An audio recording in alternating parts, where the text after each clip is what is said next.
Glasovi svetov. Drage poslušalke in poslušalci, dober dan in dobrodošli v oddaji Glasovi svetov, tokrat v živo iz studia tretjega programa Ars. Naš gost je dr. Klemen Lah, član strokovnega sveta Republike Slovenije za splošno izobraževanje in dolgoletni učitelj. Pogovarjali se bova o vrednotah, o stiskah, o izzivih, tudi odnosnih v trenutnem šolskem sistemu, pa tudi o notranjih in zunanjih pokrajinah mladih. Zanimalo nas bo pa tudi, kakšna je šola prihodnosti. Spoštovani gospod Lah, dober dan in dobrodošli. Dober dan, hvala za vabilo. Hvala vam, ker ste se odzvali, vsakič znova, ker se odzovete. Z veseljem čutim to kot eno veliko možnost, da povem, kam pa lahko šolo gremo naprej v prihodnost. Ja, tudi to je lepo to, kar ste mi tudi že prej rekli, kakšno odgovornost ciljno čutite. To pravzaprav tudi mene preseneti, skoraj da gane, da učitelji, pedagogi tako še vedno doživljate svoje poslanstvo oziroma svoj poklic.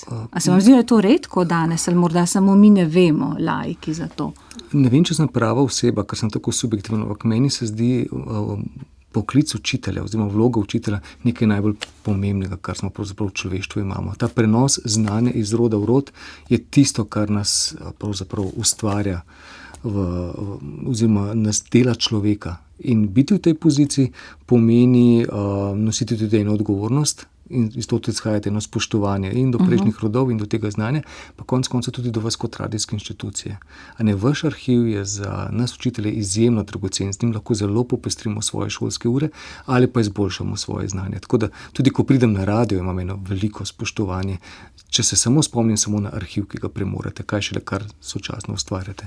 To je pa res, kar ostane, te stvari ostanejo. In so izjemno dragocene tudi za pouk in naše stalno izobraževanje poteka tudi prek teh oddaj. Jaz bi z nečim začela, čeprav so se pogovarjala, seveda že prej pred tem izmenjevala elektronsko pošto o tem, kako bo, v katerih vsebinah bo tekel najin pogovor, ker seveda malce strukture mora biti, ker teme so lahko široke, se veste, čas pa omejen, kot vedno. Ampak sem včeraj pa danes v roke vzela knjigo znamenitega dr. Gordona Neufelda, on je mednarodni strokovnjak za razvoj otrok, svetovno priznan in tudi s prav tako priznanim doktorjem Gaborjem Matejem, sta se lotila teme in spisala knjigo Otroci nas potrebujejo, pri založbi Primus je išla, govoril tudi o tem, zakaj so starši pomembnejši od vrstnikov. In mi je bilo zanimivo, ker tukaj noter piše o tem, kako je staršem težko priznati nemoč. Zelo težko. Piše, da je starševsko nemočje ne samo težko priznati, ampak tudi prepoznati, da razumsko starši rajši posežemo po sprejemljivejših razlagah, češ naši otroci nas ne potrebujejo več, ali pa naši otroci so še posebej težavni, to je velikokrat zdaj, se pravi, otroci, mladi, kaj je s temi mladimi, tako težavni so, ali pa da pač nismo dovolj vešči kot starši. In on pravi, da nam manjka moč staršem, torej odraslim, tudi učiteljem morda, ne pa ljubezen, znanje, vdanost ali veščina, ampak moč. In ko govori o moči, pa seveda ne govori o sili, ampak govori o moči kot neki spontani avtoriteti starševskega vzgajanja, se pravi kot neki veščini, moči, kako pritegniti otrokovo pozornost pravzaprav, z nekimi pozitivnimi stvarmi. Bi lahko to aplicirali tudi na učitelje morda? To mi je šlo čez. A se učitelji kdaj čutite nemočne? Pa da mogoče ste izgubili, ne vem, moč ali kaj, ker ljubezni, veščin, znanja in vsega tega, o čemer govori tudi Neufeld, zagotovo niste, kot starši, ne? Ja, mogoče bom presenetil z odgovorom, ampak to je nekaj, kar je, ali pa ne, ali se bo pa komu zdelo, da gre za obrabljeno frazo. Ja. Ampak vsekakor skušam živeti v šoli in skušam nekaj podreti, kar je pravzaprav del tega skritega učnega načrta.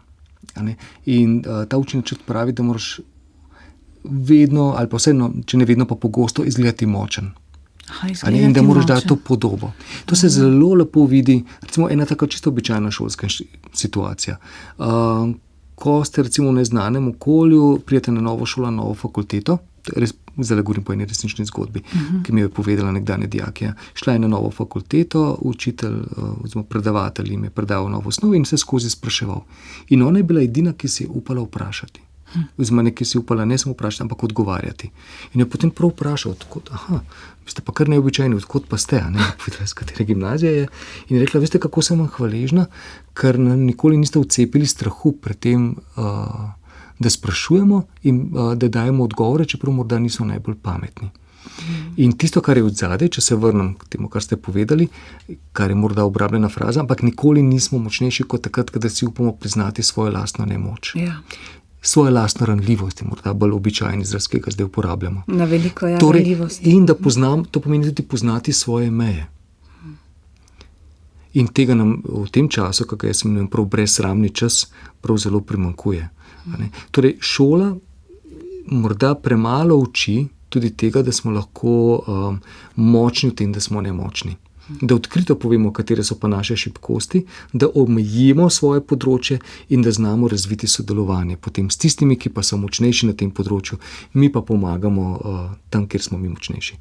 Ampak, kot bova najbrž še govorila, problem šole je ena velika standardizacija, kjer je nemogoče se posvetiti človeškim darovom in jih razvijati in hkrati omiliti te šibkosti, ker smo vsi na nekem skupnem imenovalcu, kjer se na to žal ne gleda. Tudi šola prihodnosti bo verjetno manj industrijska. To je tako kot tisti mim, ki kroži zdaj po spletu, ali pa tudi mislim, da je stripovski insert, ko je neka komisija zaseda za mizo, da bodo ocenjevali, ne vem, živali, potem imaš pa slona, zlato ribico, opico, veverico in reče, no zdaj pa vaš preizkus je, da splezata na drevo, a ne? Tako je. Tukaj lahko grejo, tukaj je zame kriza šolstva, ampak če se samo za kratek čas vrnem k prvotnemu vprašanju, ker je tako dobro, tudi učitelji, naša naloga bi morala biti, da se bolj pogosto tudi pred razredom upamo pokazati nemoč, recimo v znanju. Današnje znanje je tako inflacijsko, kar se tiče informacij, da nihče več ne more slediti vsemu. In če učencem, dijakom upamo priznati, da nečesa ne vemo in da bomo pogledali in to preverili in naslednjič sporočili, je to en model, ki jim ga kažemo, kako se v tem svetu ravnati. Niti treba biti vse skozi na razpolago, niti treba vse skozi nekaj vedeti, si pa lahko dovolj skromen, da si vzameš čas, oziroma dovolj močen, da rečeš, to moram pa še pogledati. Oziroma nisem dovolj močen na tem področju. Zanimivo. Ampak a imajo mladi otroci, tako kot smo včasih rekli, otroci prepoznajo iskrenost, a ne?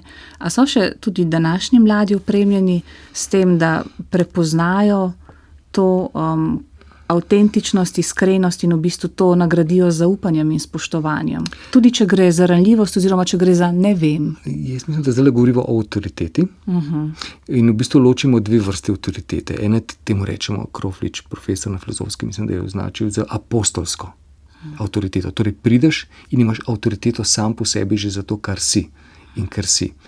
Kar samo po sebi ni nujno slabo. Jaz spomnim, ker smo malo starejša generacija, torej starejši so imeli avtoriteto. In do njih si se moral obnašati spoštljivo. In oni so rekli, ali se lahko vikamo ali ne, oni so dali dovoljenje. In to avtoriteto so imeli, ne da bi jo mi kakorkoli spraševali. In na avtobus, če so prišli starejši, si avtomatično vstal in odstopil, ne da bi oni morali karkoli pojasnjevati. Včasih je bilo tako tudi z učitelji. Torej, že zaradi svoje avtoritete oziroma poklica so bili upravičeni do spoštovanja. Ampak tu govorimo o eni skrajnosti. Druga skrajnost je, da si moraš vsakič spoštovanje znova priboriti. Tisto, kar bi se želelo, da gremo nekje vmes, med enim zdravim ravnotežjem. Torej, učiteljski poklic bi moral že sam po sebi imeti dolžno spoštovanje in hkrati je učitelj tudi tisti, ki mora to spoštovanje potrdjevati za svojim strokovno rastjo, odnosom, radovednostjo, ljubeznijo do otrok. To pa otroci zelo čutijo. Ja. In če se vrnem k prvotnemu vprašanju, otroci postanejo zelo sumničavi oziroma se začnejo zelo upirati, kadar vidijo, da se naslanjamo samo na to avtoriteto, ki ne bi bila od Boga dana. Če zraven ne pokažemo tudi svoje človeške avtoritete, te ljubeče avtoritete, potem smo jih izgubili in si moramo utrjevati svojo avtoriteto z nečim, kar je pač sporno, to je recimo z ocenjevanjem, kaznimi in podobno. Ampak to bolj govori včasih o šibkostih človeka, ki ga je potreba ustrezno podpreti, kot pa o tem, da bi otroci ne znali spoštovati avtoritete.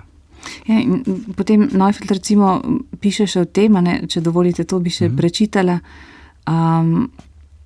Reče, da ta spontana avtoriteta, o kateri govori, kot moči, ne izhaja iz prisile ali sile, ampak iz ustrezno usklajenega odnosa z otrokom.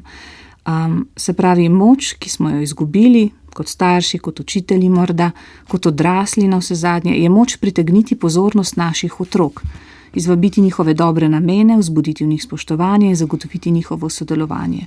Brez teh 4 sposobnosti nam preostaneta samo še prisila ali podkupovanje.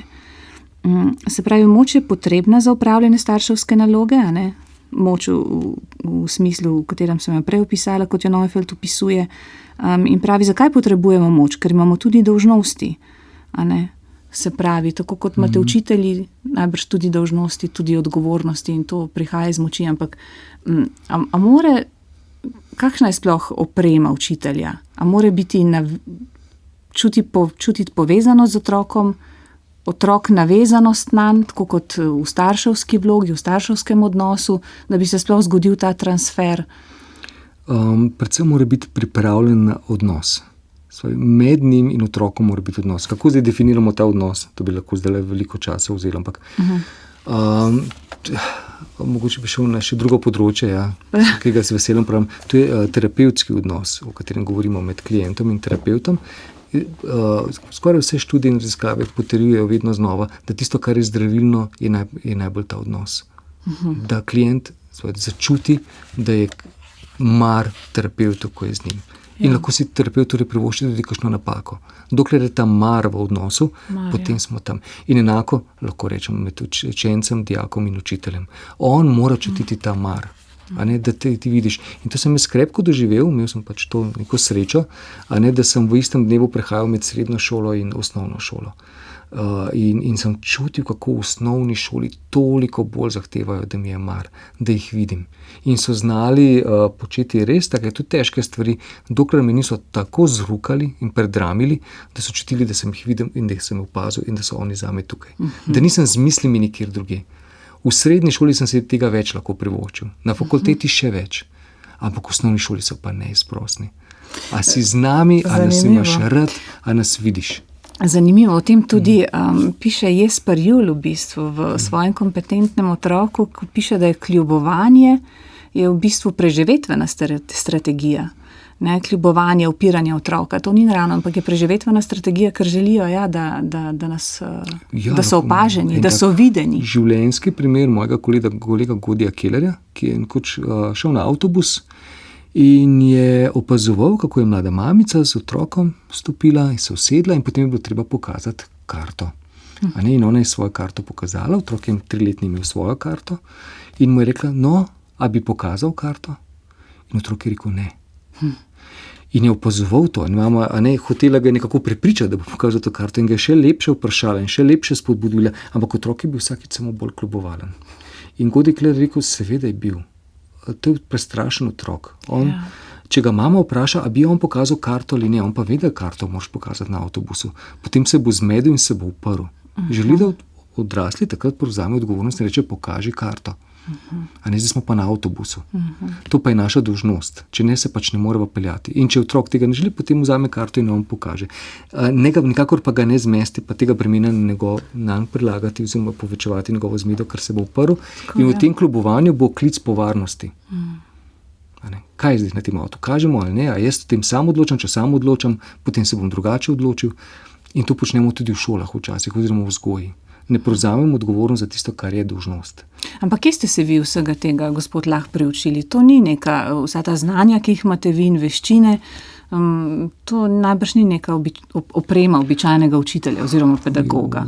Vi stopate tukaj. A se vam zdi, moji Ljubljani je vse tako običajno? Predvsem je pa res, da zelo rad Zlati učim. standard, je to za vas, čeprav ni za res. Pa ni če zlati, bolj je standard. Okay. Je pa res, da sem kar veliko vlagal v to. Ja. Torej izobraževanje, ne samo torej na področju pedagogike, tudi na področju psihologije, Waldorfska pedagogika, gestalt terapija, vse to. Kar mi lahko prinese predvsem razumevanje sebe.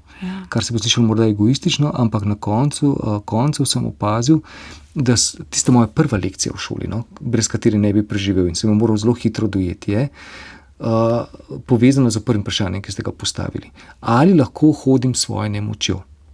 Kajti otroci to takoj sprašajo. Takoj, ko prideš v razred, oni zavohajo, kje si šibek. In točno tja bodo izstrelili svoje strelice. Vsi smo bili mulci in mislim, da se spomnimo tega. Točno smo vedeli, kje ga bomo zbodli in zbodli smo ga. Za vsakega učitelja posebej. Posebej. Drži. In torej, ali je učitelj sposoben zaznati, kje so njegove šibke točke, kam bodo izstrelili puščice in kaj lahko naredi prej, preden ustrelijo te puščice. Lahko gre po standardni stari poti in reče, preprečil bom to z vsemi kaznimi in sankcijami, da bi sploh pomislili na to. Ja, preprečil bom, ampak izgubil bo odnos, ker odnosa v strahovladi ni mogoče razviti. Lahko je zelo permisiven in pusti, da streljajo in potem bo izgubil tudi vsako spoštovanje do sebe. Lahko pa pokaže svojo nemoč, pa odkrito odgovori na tudi taka, recimo, provokativna vprašanja, so v srednji šoli.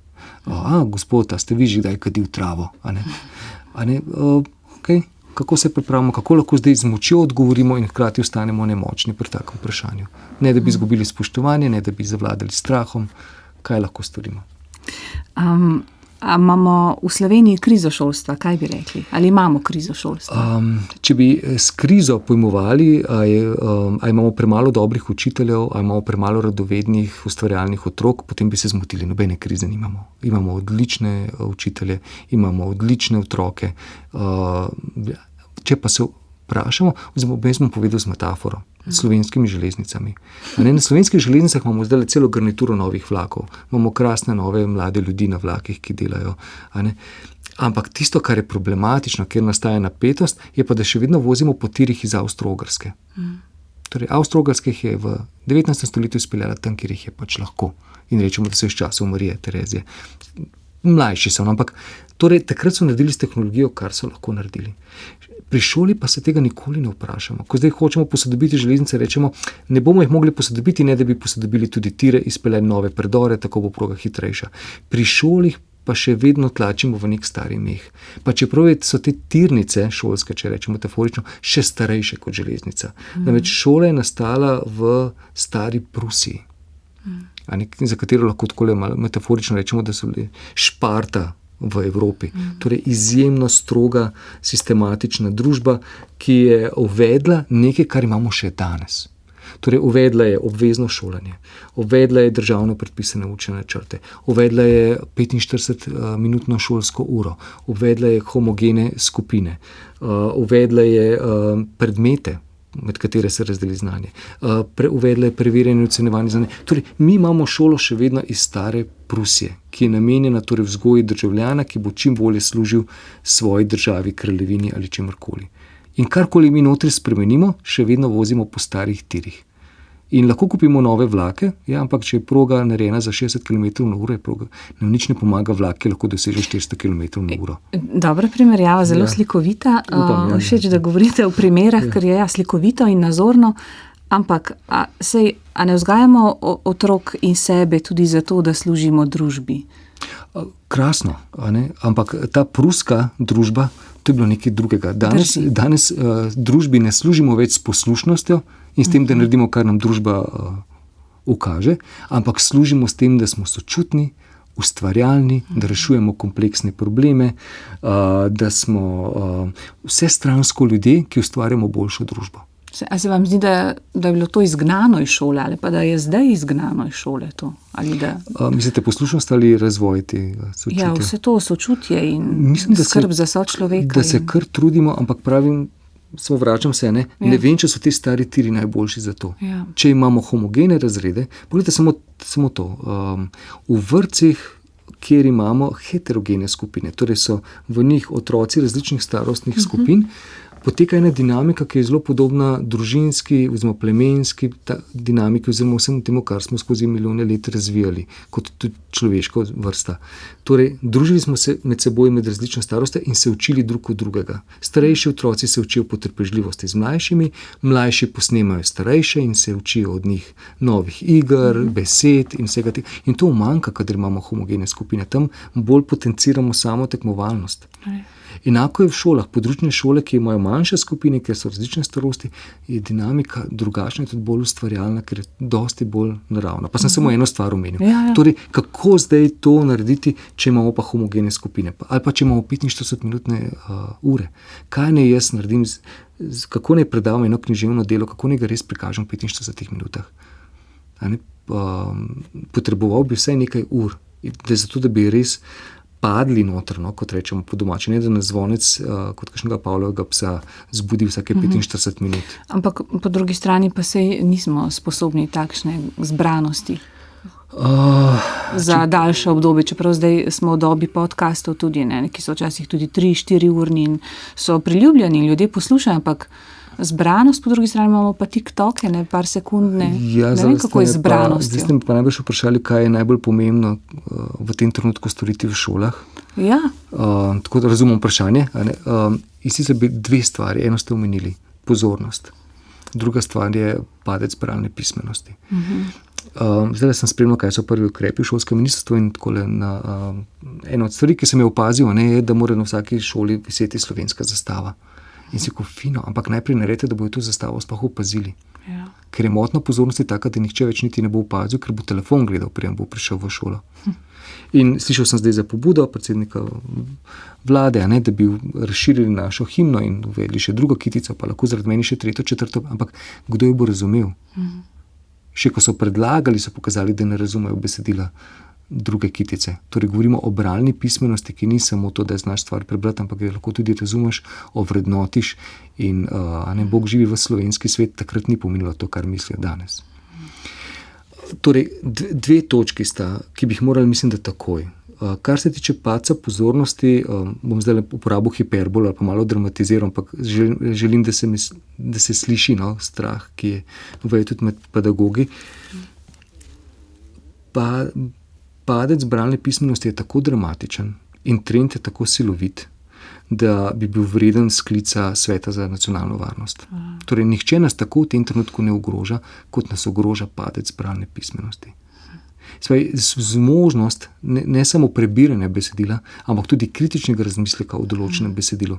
Ne izgubljamo zdaj torej samo pedagoške veščine oziroma bralne, izgubljamo tudi eno pomembno politično kompetenco, ki je v tem času spleta, kjer mrgoli lažnih objav, kjer umetna inteligenca je tako aktivna, da jaz sploh ne vem več, kaj je sploh še resnično in kaj ne.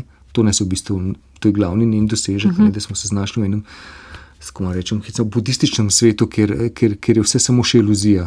Oziroma moraš iz tega štartati. Kako bo tako podhranjen učenec ali dijak glede bralne pismenosti sploh še lahko ločeval karkoli? Kam bomo drsili kot družba? A ta dramatičen padec bralne pismenosti, razumevanja sovpada s porastom časa preživetega s pametnimi telefoni in družabnih omrežjih? Tako, korelacija je izjemno velika in mislim, da ne rečemo nič narobe, če rečemo, da je vzročno posledična. Ne samo naključna. Spet bom uporabil en tak bolj dramatičen izraz, ampak samo zato, da se bolje sliši, čeprav pa ni daleč od resnice, rečemo kar digitalni heroin. Torej, ne vse aplikacije, ampak točno določene aplikacije so narejene tako, da motijo naš dopaminski ciklus, našo pozornost in nas z nagradami, všečki in vsem ostalim vedno znova vabijo po nov dopamin. In otroški možgani se temu ne morejo upreti, pa roko na srce tudi možgani odraslih se ne morejo več upreti. Torej, branje upada torej tudi med starejšo generacijo. In seveda zdaj se mnoge evropske in druge svetovne države zavzemajo za omejitev teh aplikacij, predvsem družabnih omrežij, ki na tem gradijo do določene starosti, ampak mislim, da se bomo morali kot celotna družba vprašati. Ne gre tukaj za omejitev, gre za to, da se ljudi obravnava kot produkte. Mi to brezplačnost plačujemo s tem, da so naši možgani in naša pozornost produkt. In tega tudi odrasli ne bomo na dolgi rok zdržali. Torej, tudi obisk v knjižnicah, izposoja knjig se zmanjšuje. Več kot polovica ljudi ne prebere nobene knjige na leto in to so podatki, ki nas lahko zaskrbijo glede prihodnosti. Zato pravim, da bi Nacionalni svet za varnost, če bi bil sklican na to temo, mislim, da tukaj ne bi bilo nobenega dramatiziranja. To je ravno tako velika nevarnost kot karkoli druga, kar si zdaj predstavljamo, da je nevarnost. Ampak kaj pa tukaj lahko sploh naredimo? Se pravi, digitalni svet je bolj privlačen zaradi vseh teh kemičnih vzvodov, tudi sigurno, ki zasužnjujejo že tako, ne? Ampak kaj je sploh alternativa? Analognosti. Če se kar vrnem k temu, kot sem rekel, da bi se morda kot družba malo ustavili. Trenutno smo v nekem hudem stampedu, ki je pogojen še z enim malo problematičnim izrazom, na katerega veliko uporabljam, to je družba znanja. Družba znanja je seveda en tak pozitiven izraz, ki lahko samo pozdravimo, znanje je samo po sebi vrednota. Vendar tukaj ne gre toliko za znanje kot vrednoto, tukaj gre za konkurenčno tekmovanje med družbami, ki temelji na tej predpostavki, da družba, ki bo imela več znanja, bo zmagala. Družba, ki ne bo imela znanja, bo odpadla. Ampak znanje nikoli ne bo mišljeno za to, da ti premagaš nekoga drugega, ampak da izboljšaš svoje življenje in življenje drugih. Drži, ja. Mi smo pa zdaj to družbo znanja najbolj kruti načine. Zdaj uživamo naše Janke in Metke, ki ste včasih so bile dvojke in enke njun problem. Ali pa problem staršev. Danes je to problem družbe. Cela družba je v strahu, kadar pridejo rezultati mednarodnih primerjav znanja, spomnimo se NEPIS ali čez drugega, utrpnemo, ko ugotovimo, da smo zdrsnili po lestvici za mesto ali dve, češ to bo naš konec, če ne bomo nič storili. In pritiskamo, in ta pritisk gre potem na učitelje in gre na otroke in potem se sprašujemo, zakaj tako klonijo pod pritiskom. Tega pritiska mi nismo poznali. Ja. Še enkrat, ocene dvojke so bile naš problem ali pa problem naših staršev, ki so nam pač tako ali drugače zagrozili in nas motivirali, da smo to oceno zboljšali. Ni bil pa to problem družbe. To pa danes je. In kako bomo ustavili ta stampedo? Ja. Problem je, da se tega nihče ne upa ustaviti, ker misli, če se bom jaz zdaj ustavil, me bo nekdo prehitev in bo z nami konec. To je ta ideja, ki je tiho odzadaj. Recimo med vsemi snovatelji umetne inteligence, ki ravno tako vejo, kako tvegano področje se podajo, pa kljub temu noben ne potegne zavajeti. Če bomo se mi ustavili, nas bodo drugi prehiteli. Ampak to zdaj, se pričam, sem učitelj književnosti, metaforično, zgleda, kot da drvimo proti prepadu in nihče se ne upa ustaviti, da ga ne bo drug prehitel. Kam bo to na koncu pripeljali, da bomo zgrmeli v prepad? Pač podatki pri naši mladini o porasti duševnega zdravja, nikoli se nismo pogledali v tem, kaj je naredil COVID in učenje nadaljavo, to se zdaj samo še stopnjuje. In tukaj bo treba potegniti vajeti. Ko me vprašate, kaj je potrebno storiti, ustaviti bi se morali za trenutek. Ja, ker posledično tudi vedno več diagnoz je, tudi ker postavljamo otrokom razne diagnoze. Pa ne mislim samo te žaljive, kot so sončki, ampak dejansko, Ja, psihiatrične, strokovne diagnoze. In velik del tega, moje mnenje, je zaradi teh starih tirov. Torej, po eni strani zahtevamo zelo ustvarjalnega posameznika, svobodnega posameznika, po drugi strani imamo še vedno star pruski sistem, ki ne omogoča, mogoče bom takole povedal, ki je še kriza v šoli. Ja. Iz ene napetosti izhaja. Po eni strani moramo biti vse skozi zelo pozorni na to, da smo enakopravni do vseh učencev, oziroma čim bolj enaki. Šola je pa standardizirana, prehodi med razredi, testi, vse to mora biti, če hočemo ustvariti eno približno načelo pravičnosti in če hočemo, da tak sistem deluje. Tukaj se najbolj vsi strinjamo. Ampak po drugi strani razvoj otroka pa ni standardiziran. Bom povedal eno zgodbico, ki je moja življenjska zgodbica, skoraj da. Ko sem začel učiti na gimnaziji, prvem letniku, takrat je še vladalo tisto vzdušje, več popravcev daš, bolj zahteven učitelj si, nimaš popravnih izpitov, a sploh kaj delaš med poukom. Malo karikiram. Ja, pa več respekta imaš. Da boste zgodbo razumeli. A je lahko je strašen ali ni, se šteje potem, koliko popravnih izpitov je dal ta gospod. Sem takrat prvo leto sem jih nekaj pa dal, in načeloma niso imeli težav. Razen ene deklice, hči novinarke pravzaprav na vaši hiši, to pa pravim samo zato, ker sem vedel, da ima izjemno dobro zaslombo doma. in da je to otrok, ki izjemno dobro zna slovensko, ki ima bogato preteklost glede branja pravljic, zgodb in tako. Ampak to dekletce je bilo takrat v nekem hormonskem zenitu. Ja. Bila je stara 14-15 let in njeno telo je odpovedovalo. Ona ni bila zmožna nobene pozornosti, ni bilo še telefonov, oziroma takih motilcev, kot je bilo, ampak ona preprosto v tistem trenutku ni zmogla. In ta popravni izpit, ta prvi rok je izgledal katastrofalno, ta drugi pa samo še malo bolj. Tudi moje vprašanje, namigovanje, vse, kar se mi na pladnju nosil, ona je bila v nekem svojem svetu. Takrat me je rešila v bistvu moja komisija, ko sem rekel, kaj ni naredim, prvič sem bil v tej vlogi. Tisto težko odgovornost in je kolegica, nekdanja učiteljica, tako lepo rekla, kakor se boš odločil. In meni je to takrat razbremenilo. Potem sem rekel, potem se bom odločil, da bom mesto deklet se spustil, ker jaz vem, da je vse v njej. To je ta avtonomija učitelja. To avtonomijo, o kateri govorim, mi imamo zmaja, ampak se ga ne upamo uporabiti. Iz te znamenite risanke, I have a dragon and I'm not afraid to use it.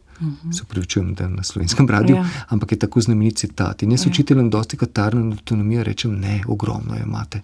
A si jo upate uporabiti? Bravo, res je to. A si jo upate uporabiti, vse imamo že tukaj, tarnamo. Te zgodbe se spomnim, ker ste pisali o njej na svojem državnem omrežju. Zdaj, ko ste govorili, se spomnim. Ne bo mi nehal širiti, zato ker hočem nekaj pomembnega povedati. Prosim, ja. Če še kdo ne pozna, to deklice je seveda potem letelo. Ona je bila takrat v enem Dantejevem krogu, ona je bila v 9. krogu, če bo ni Dantejev nič vedela, je bila tam. In je tekla domov. In v drugem letniku mi je bilo parkrat še žal. Sem rekel, mogoče sem se pa uštel. Takrat do 4. letnika ona je maturo naredila z odlično. In mene to vedno, vidite, tudi mene, kako koža na ježi. Ja, ganljivo je to. Ker to je ta napetost, o kateri govorim. Po eni strani moramo vse standardizirati, po drugi strani pa otrok ni standarden. On bo lahko za 1 leto zaspal, potem bo pa v 2 dneh ujel to leto. Ja. In vi ste to videli? In jaz sem se trudil videti. Ne moram reči, da sem vedno videl. Trudil videti, že to je dovolj. Ja, med Mislim, zadostuje. Mi je enkrat tudi zelo spodrsnilo, ampak to je bil sumim tudi na COVID, ker takrat od nadaljavo nisem mogel več delovati. Jaz potem nikoli več nisem imel popravnih izpitov. Otroke sem prisilil, da so pol ustali pred koncem šolskega leta, ki v šoli, pa so kaj naredili. In nikoli mi še ni padel na maturi, da ne bi kdo učitelj. Torej, dalo se je brez tega priti skozi. In brez popravnih, in brez mature, ampak treba je bilo zelo biti pozoren na razvoj otroka. Tudi mi, odrasli, priznajmo si, imamo, zopet pravi ta izraz, žute minute. Se pravi, imamo trenutke zastoja, ko nekaj ne moremo delati. In vemo, ko se bomo vrnili, bomo to naredili 1, 2, 3. Šola pa tega ne zmore priznavati. Zato povem to zgodbo. Ta je ta ena temeljna napetost. Po eni strani bi imeli radi vse standardizirano, krasno, ker to zagotavlja neko pravičnost, preglednost, napredek, po drugi strani človeka ne moramo popredalčkati, tako kot bi si ga želeli. Seveda pa tudi šola mora biti živa, ne? Ta človečnost, ki ste jo tudi vi izkazali, pa vem, da niste povedali tega zdaj zato, da bi se privzdignili, nedaleč od tega mi je povsem jasno, ampak to je srčika človečnosti, v bistvu tudi to živost ohranjati, ne? Ampak to je vsakič znova. Še nekaj me zanima tukaj, a so vam kolegi to kaj poučitali ali ste jim bili v navdih tudi za njihovo svobodo izbire oziroma avtonomijo? Ne vem, nikoli nikdar mi nihče tega učitelj. Pa to zgodbo razlagam. Ne zato, da bi se hvalil, ampak zato, da bi opomnil na to, da razvoj pri otroku ne teče linearno. Ja. To se učimo na fakulteti. Ne gre kot ravno črta počasi navzgor, ampak ima mnoge vzpone in padce. In tega naša šola ne upošteva. To so ti stari tiri. Evo, če se zopet. Stari tiri. Šola ne gre ta pruska šola je mogoče lahko šla po tirih. Ta pa zdaj več ne gre. Tako da ne, sem hvaležen, bom potrkal, nikoli mi tega nihče ni učital. Res je tudi mogoče bila ne dvakrat, če bi učil matematiko, bi bilo drugače. Mogoče res, ne vem. A se vam zdi, da danes družba oziroma družabni mediji digitalno bolj vzgaja kot šola? Mislim, danes se otroci veliko izven šole tudi naučijo. Kaj pa to pomeni za samo vzgojo oziroma šolanje v šoli? Tako, Če bi imel čarobno palčko, tako da bi lahko karkoli spremenil v šoli, ena mojih prvih potez bi bila, da bi imeli prvo šolsko uro, ali pa recimo vsaj 30 minut, ko bi prišli v šolo za vse informacije, ki so jih učenci in dijaki pridobili izven šole. Torej, lahko bi bil razrednik z njimi in to sem jaz imel možnost delati in je bilo prekrasno. Kajti učenci vsak dan absorbirajo ogromno količino informacij. Kot en hišni svet ali pa razredni svet. Tako je, rečem, samo tako, kaj pa se je kaj pomembnega zgodilo. Ker mi pravzaprav začnemo v šoli, ne da bi sploh vedeli, kaj se je komu kaj zgodilo tisti dan. Lahko je nekdo pomemben umrl. Jaz sem hodil na srednjo zdravstveno šolo in imeli smo tudi predmet, mislim, da je bil dietetika in hranoslovje, nekaj takega, kjer smo za bolnike preračunavali prehranske potrebe, kalorije in tako naprej. In spomnim se šolske ure, ker je bila tudi moja sošolka, vrnila se iz Sarajeva, umrla je mama, pri 14-15 je to šok. In učiteljica je poklicala gor in prosila, naj preračuna kalorije za svojo mamo, dnevne potrebe. Samo solze so ji tekle dol. Mi smo potem skušali dopovedati. Ampak hočem samo povedati, to je bil en tak primer, ko pridemo v razred, pa sploh ne vemo, kje so ti otroci, kaj se z njimi dogaja, zakaj so tako nemirni. In seveda ni možno vedeti vse in ni naša dolžnost vse vedeti. Ampak a bi lahko tistih prve ure kot neka skupnost, kot družba zgledali pol ure, kjer bi povedali, kaj smo slišali, kaj se je zgodilo, kaj nas bega. Recimo v času COVID-a je bilo to zelo pomembno, ko je bil razred dejansko razcepljen na 2 bregova. In je bilo treba potem graditi mostove vmes, da smo se pogovarjali, kaj je ta ukrep, kaj je oni ukrep, zakaj se ljudje jezijo, zakaj tega ne upoštevajo, kaj vlada hoče. To je njih begalo. In to je ogromno informacij, ki so za njih življenjsko pomembne. Je tudi ena zgodba, ki sem jo objavil, ki je bila meni zelo pomembna in kjer sem se tega naučil, napad na Irak, mislim, da je leta 2003. Tisto jutro smo zvedeli, da so napadle te koalicija voljnih državo Irak in jaz bi moral prvo šolsko uro v razred. Ampak meni je bilo to tuje, kako ne izgovorim o matkovi Tini, ko so otroci ravno kar poslušali zjutraj na jutranjih poročilih, kako smo izvedli en dost brutalen napad na Irak. In takrat sem šel jaz po svečke, ampak to je bilo res, da danes ne bi več ponovil napravim. Na tržnico, sem se ustavil in sem zagovarjal z gospo, kaj te svečke, sem rekel, jaz pa ne vem, jaz bi šel te svečke prižgati nekaj, da pokažem, vojna se je začela, ljudje umirajo, ne morem kar z matkovo Tino novelo začeti in analizirati, kot da se ni nič zgodilo. Kaj jim jaz sporočam? Če se nekje zunaj začne vojna, govorimo, jaz pa govorim, kot da se ni nič zgodilo. In sem šel v razred in sem povedal, ta vojna, in smo o tem govorili in razpravljali, in smo rekli, se vrnemo k matkovi Tini, gotovo. In smo šli potem vsi skupaj, prostovoljno so šli, jaz sem rekel, svečke prižgati, če kdo hoče, gre lahko z mano, tam veleposlaništvo je bilo blizu ameriško. Smo prižgali svečke, takoj so obvestili šolsko ministrstvo, že ko sem prišel na šolo, nas je čakal ravnatelj na stopnicah in prepovedal kakršenkoli izhod. Tako da naše varnostne službe delujejo. Ampak je bila pa to ena mojih najlepših ur, karkoli si bo kdaj od poslušalcev mislil. In tudi učenci rečejo, kako mi je bilo, sem se čez zadnjič, kako mi je žal, ko me tisto uro ni bilo. Tako življenjsko, tako da se odzivamo tam, kjer so, vojna je. Kaj bomo zdaj? Ker šolski sistem ne more biti izključen iz življenja vsak dana. Ne, ampak ga izključujemo. Zdaj končujem s strokovnim svetom svoj mandat in stvar, ki sem jo skoraj najbolj vesel. Ogromno smo delali, menda še noben drug strokovni svet ni v 2-3 letih sprejel toliko tega novega, predvsem povezano z bralno pismenostjo, si upam. Ampak ko se je začel COVID, sem bil zelo ponosen, takrat je izgledalo, da se nič ne bo spremenilo. In takrat sem rekel na svetu, da vesti se normalno, ko so okoliščine nenormalne, ni normalno. Drži. In če lahko prosim, takoj storimo nekaj, kar bo pomagalo ta nenormalen svet, da se prilagodimo tem, da otrok ne smemo pustiti. In so potem, sprejeli so me poslušali, da ukinemo število konferenc, da se zmanjša število ocenjevanj, da se torej tudi njim prilagodi, ker prilagodilo se je takrat vsem drugim segmentom. In to pomeni to. Torej, ampak zdaj je precej nenormalen svet. Če gledamo tako občutek imamo, tudi glede na komunikacijo, recimo na družabnih omrežjih, mi da sva malce starejša generacija, ta 50, okrog 50 plus, še uporabljamo Facebook. Ko mlade vprašam, ko z njimi se pogovarjam, rečejo, to je za starše, a ne? V redu. V redu. Ampak, ko tam gledam komunikacijo odraslih,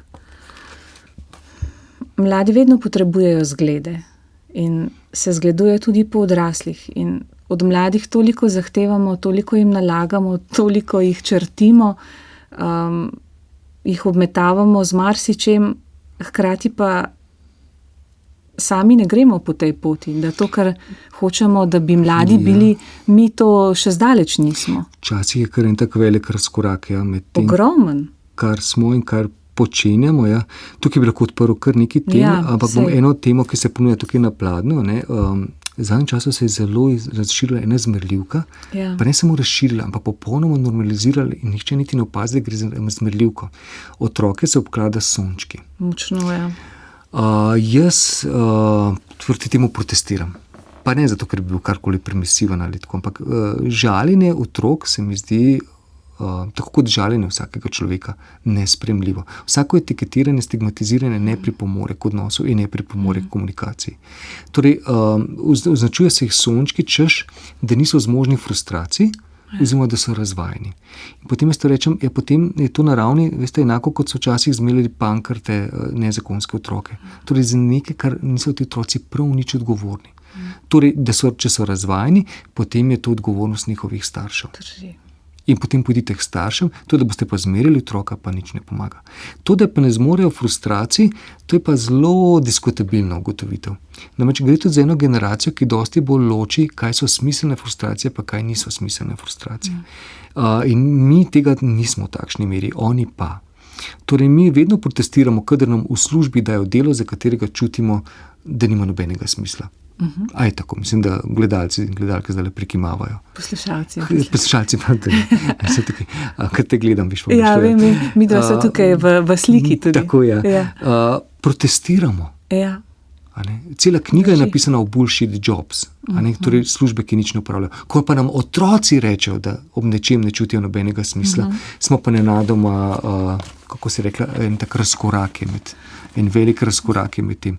Ampak otrokom ni nič lažje prikladati metaforično kamenje z enega kupa na drugi kup.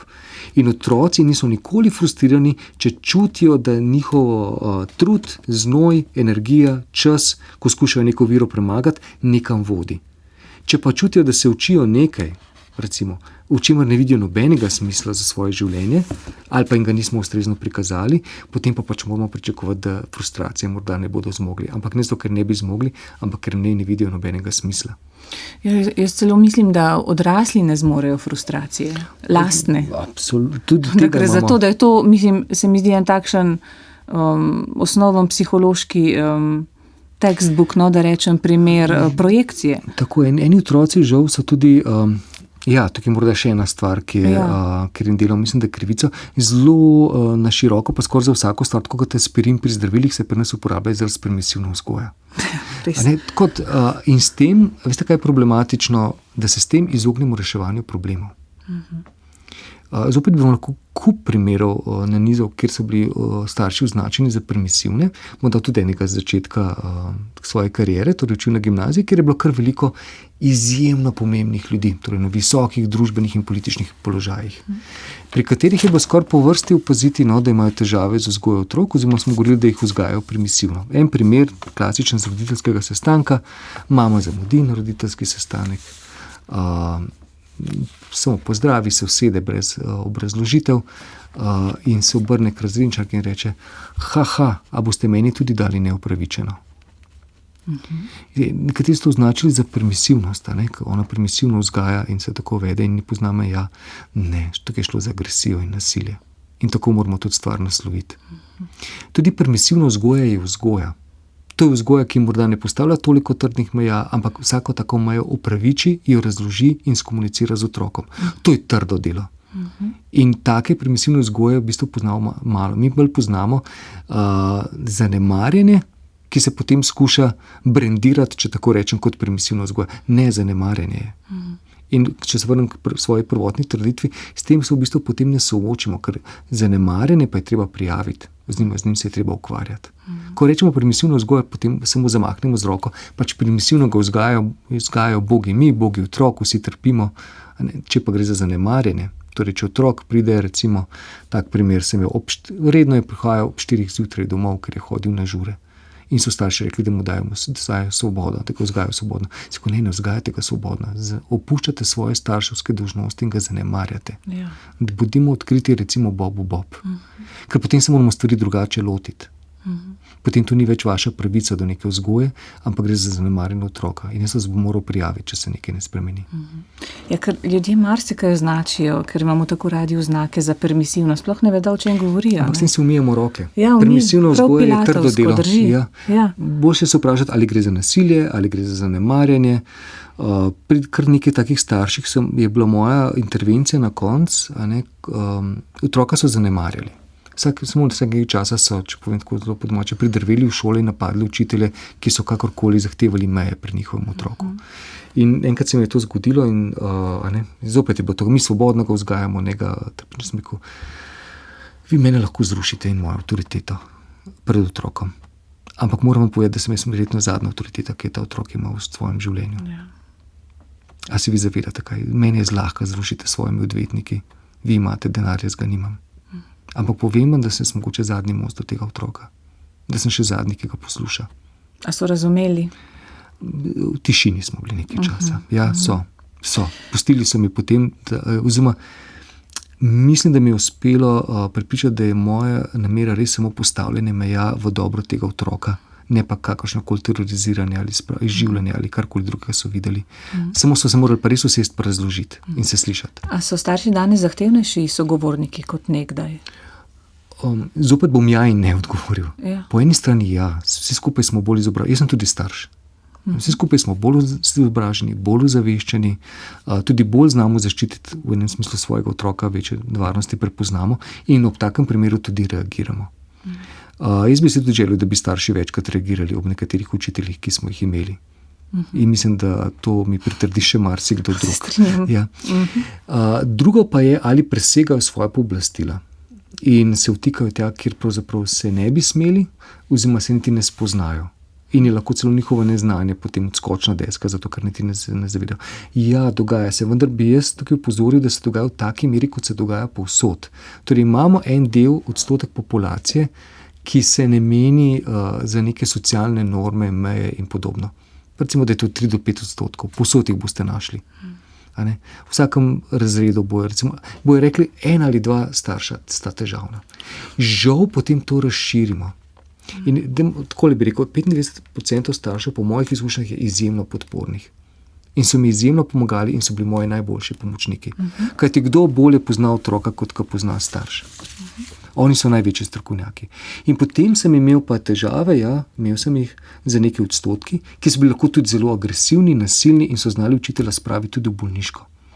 Tukaj pa to, kar pa jaz pogrešam in kar bi morali storiti, bom kar predlagal ukrepe, supervizije. Ne vem, zakaj še vedno v šolah nimamo supervizijskih skupin, kjer bi učitelji mesečno izmenjevali svoje probleme in iskali rešitve.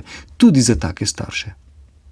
In to je mehka pot. A ste predlagali to? Že kar nekajkrat, ja. Tudi na strokovnem svetu, ko smo tole, sem prosil, če se lahko to, pozabil sem, kateri zakon je bil, če se lahko še to upiše. Torej, da imamo in vsi skupaj rastemo. Torej, učitelji rastejo, ko se soočajo s svojimi problemi, starši rastejo v komunikaciji in za tiste najbolj nasilne, ki pa ne poznajo meje, mislim, da zopet govorimo o ljudeh na zelo visokih položajih, kjer jih niti nič ne morejo ustaviti, pa bi morali imeti neko intervencijsko skupino ministrstva, ki bi lahko mobilno krožila od šole do šole in tem nekaj odstotkom preprečila. Zdaj pa žal pade krivda na vse starše. In kadar mi kakšen učitelj jamra, če starš reče, ti nisi starš, jaz sem tudi starš, veš. Pa reče, sem mislim ne, pa rečem, dej. Potem govori o tistih. Da ne mečemo zopet kot na sončke, a ne? Ja. Zdaj mečemo, zdi se, kot da so starši glavni problem naše šole. Ne, niso. Če bi lahko v slovenskem šolstvu spremenili eno stvar, katera bi bila? Poleg tiste prve ure, ko smo rekli, da bi prišel.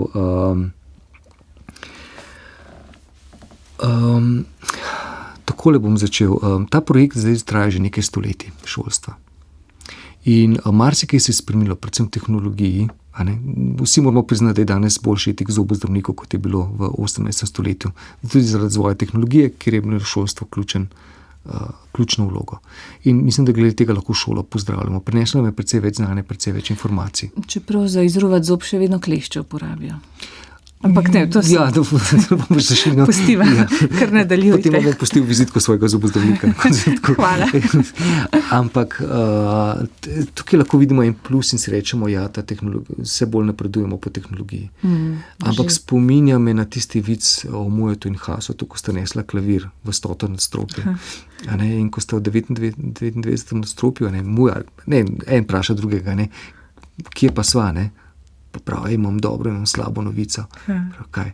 Dobro je, da so v 99, slaba pa, da so v napačni stolpnici. In zdaj vse, kar nas je privedlo do sem, nas je privedlo do sem, da smo hkrati izjemno napredovali, hkrati pa ta izjemni napredek izkoriščamo tudi za brutalno, ne samo zdravljenje kot zobozdravnik, ampak tudi brutalno pobijanje.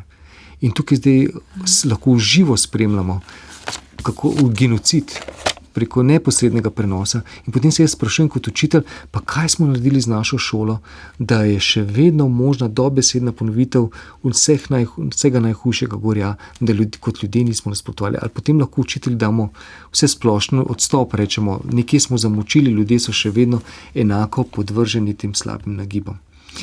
In ko bi me vprašali, kaj bi spremenil, bi zopet en posvet, kako lahko tudi šolo tako spremenimo, da ljudi ne bi bilo tako zlahka navdušiti za vojno. Da ne bi bilo tako zlahka upravičiti genocida. Da ne bi bilo tako zlahka narediti pravzaprav neke zelo problematične dejanja in jih upravičiti. Kaj se mi je zgodilo? Po 200-300 letih šolanja so ljudje še vedno enako naklonjeni vsem tem strahotam, kot da nas nič ne ustavlja. To bi si želel, da bi šola bi morala postati, torej, to so spet eni stari tiri, zato da smo pravični in merljivi, smo človeka zelo skrčili, nekako kognitivni del. Ne pa tudi na tiste dele, ki nas delajo kot civilizacijo, torej naša čustvena inteligenca, naša socialna inteligenca. Ja, stik izgubljamo in potem se vse to vezivno tkivo družbeno se izgublja, razkraja.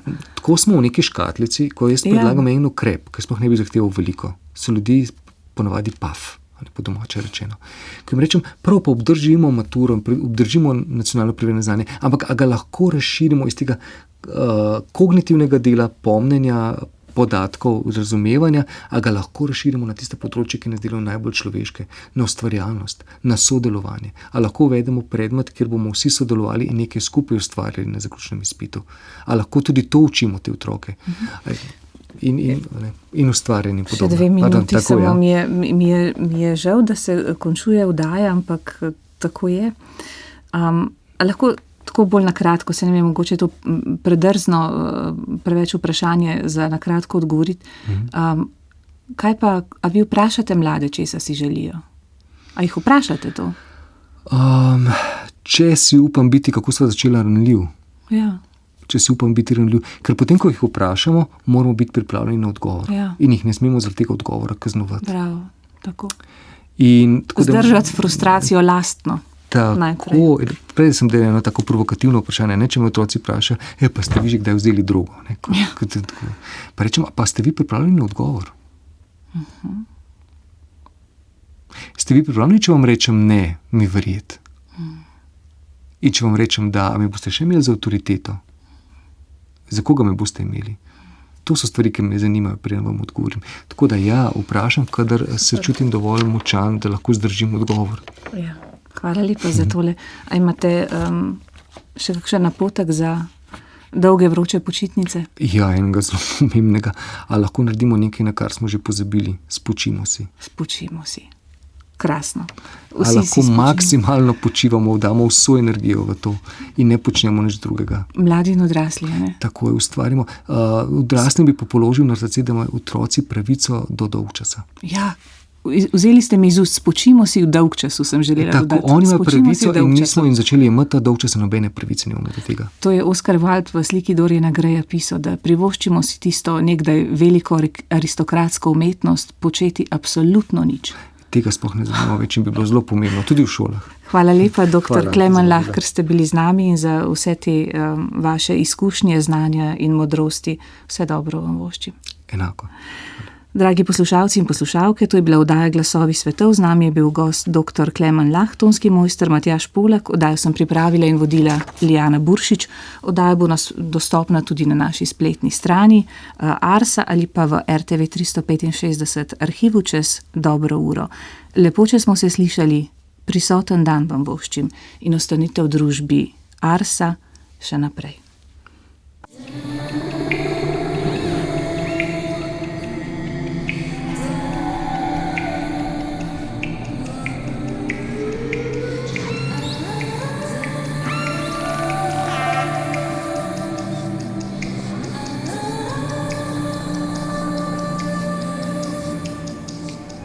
Glasovi svetov.